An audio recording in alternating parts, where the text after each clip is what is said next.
ഇന്ന് തന്നെ ഡൗൺലോഡ് ചെയ്യൂ. കാണൂ നിങ്ങളുടെ ഫേവറേറ്റ് ഷോസ്. രോഹിത്തെ, ഇത് കുടിക്കേ. നീ ആ ബെഡ്ഷീറ്റൊക്കെ ഒന്ന് കുടഞ്ഞു വിരിച്ചു നോക്കി.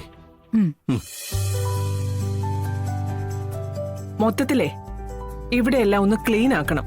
വീട് നല്ല പുത്തൻ വീട് പോലെ തോന്നിക്കണം. അത് നമുക്ക് തോന്നിക്കാം. രോഹിത്തെ, ദേ ദേ നോക്കിയേ.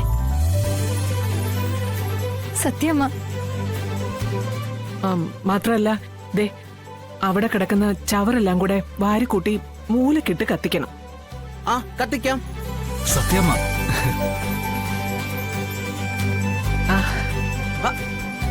എന്ത് കാഴ്ച കണ്ട് നിക്ക. ജോലിയൊക്കെ തുടങ്ങിക്കോ. സത്യമേ, നിങ്ങളും കൂടെ അറിയണം, വലിയൊരു പൂജ തന്നെ നാളെ നടക്കാൻ പോകുന്നത്.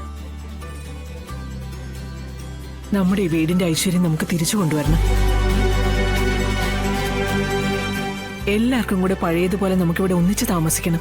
ജീവിച്ച് കാണിച്ചു കൊടുക്കണം നമുക്കിവിടെ. സന്തോഷമായി സത്യമ്മേ. ഒടുവില് ഇങ്ങനെ ഒരു തീരുമാനത്തിലെത്തിയല്ലോ. നിങ്ങളെല്ലാരും കൂടെ എത്തിച്ചു എന്ന് പറഞ്ഞാൽ മതിയല്ലോ. ഈ വീട് വിട്ടു പോയതിനു ശേഷം നമ്മൾ എന്തെല്ലാം അനുഭവിച്ചു.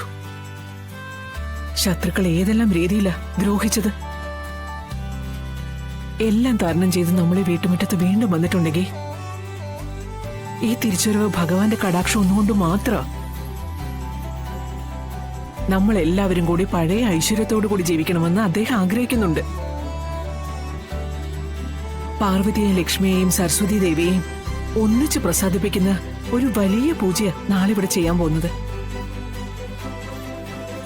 ദേ, എല്ലാത്തിനും നിങ്ങൾ രണ്ടുപേരും മുന്നിൽ നിന്ന് എല്ലാ കാര്യവും ഒരുക്കണം. പിള്ളയെയും കമലിനെയും പൊന്നിയെയും കൂട്ടിന് കിട്ടുമെങ്കിലും രോഹിത്തിന്റെ ഒരു കണ്ണ് എല്ലായിടത്തും ഉണ്ടാവണം. ശ്യാമേ, നമ്മുടെ വിളക്കുകളൊക്കെ തേച്ചു മിനുക്കി എടുക്കണം. ഒന്നിനും ഒരു കുറവും ഉണ്ടാവരുത്. പൂജാ സാധനങ്ങളുടെ ലിസ്റ്റിൽ നോക്കി വാങ്ങിക്കാൻ പറ്റുന്നതൊക്കെ വാങ്ങണം. എന്തും ചെയ്യാൻ ഈ ഒരു രാത്രിയെ നമ്മുടെ മുന്നിലുള്ളൂ. നാളെ രാവിലെയാ ഇതെല്ലാം ഇവിടെ നടക്കുന്നത്. സത്യമേ, അതൊക്കെ ഞങ്ങൾ ചെയ്തോളാം. വിളക്കുക ഇവിടെ തന്നെയുണ്ട്. ഒന്ന് കഴുകി തുടച്ചെടുക്കണമെന്നേ ഉള്ളൂ. സത്യമേ,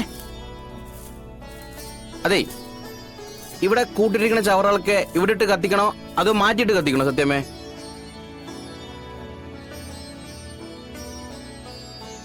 നീ കണ്ടില്ലേ ശ്യാമേ, സത്യമ്മ പഴയ സത്യമ്മയിലേക്ക് തിരിച്ചെത്തിയിരിക്കുക. സത്യമ്മയുടെ വരവോടെ പഴയ ഐശ്വര്യമാണ് ഈ വീട്ടുമുറ്റത്തേക്ക് തിരിച്ചെത്തിയിരിക്കുന്നത്. നമ്മൾ ആ പഴയ പ്രതാപത്തിലേക്കും ഐശ്വര്യത്തിലേക്കും തിരിച്ചു പോവും. അത് ഉറപ്പാ. അത് രോഹിത് പറഞ്ഞത് വളരെ ശരിയാ. സത്യമേ വീട്ടിൽ കാലുകുത്തിയപ്പോ തന്നെ ഉറങ്ങിക്കിടന്ന ഈ വീട് ഉണർന്ന പോലെ തോന്നില്ലേ? ഒരു പുതു വെളിച്ചം വന്ന പോലെ.